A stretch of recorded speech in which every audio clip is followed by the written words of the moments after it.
عقیدہ صحیح ہوگا، اعمال میں خرابی ہوگی تو اللہ تبارک و تعالیٰ کے بارگاہ سے نجات ممکن ہے۔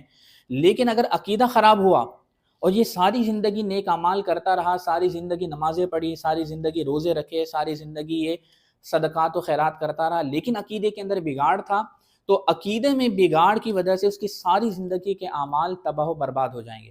یعنی عقیدے کی اہمیت آپ اس طرح سمجھ سکتے ہیں کہ عقیدہ یہ بنیاد ہے، عقیدہ یہ جڑ کی حیثیت رکھتا ہے، اسی لیے علم العقائد کو علم الاصول بھی کہا جاتا ہے۔ اصول یہ اصل کی جمع ہے، اور اصل کہتے ہیں جڑ اور بنیاد کو۔ تو ہمارے ایمان کی جو بنیاد ہے وہ ہے عقیدہ۔ تو عقیدہ ٹھیک ہوگا، اعمال میں کوتاہی ہوئی، اعمال میں کمی ہوئی تو اللہ تبارک و تعالیٰ چاہے تو معاف فرما دے، چاہے تو سزا دے، لیکن بالآخر جس کا عقیدہ ٹھیک ہوگا، اعمال میں کوتاہی ہوئی، وہ بالآخر نتیجتاً آخر میں جنت میں ضرور جائے گا۔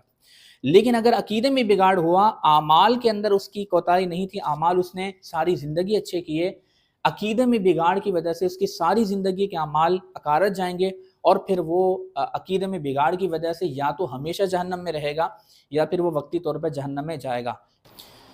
تو خلاصہ یہ ہے کہ سب سے پہلا فریضہ جو مسلمان پر ہے وہ علم العقائد کو سیکھنا ہے۔ کو علم الکلام بھی کہتے ہیں، اس کو علم التوحید بھی کہا جاتا ہے، اور اسی کو علم الاصول بھی کہا جاتا ہے۔ اصول اصل کی جمع ہے، اور اصل کہتے ہیں جڑ کو۔ تو چونکہ یہ دین کی بنیاد ہے، دین کی جڑ ہے، اس لیے ان سے متعلقہ جو مسائل ہوتے ہیں ان کو علم الاصول کہا جاتا ہے۔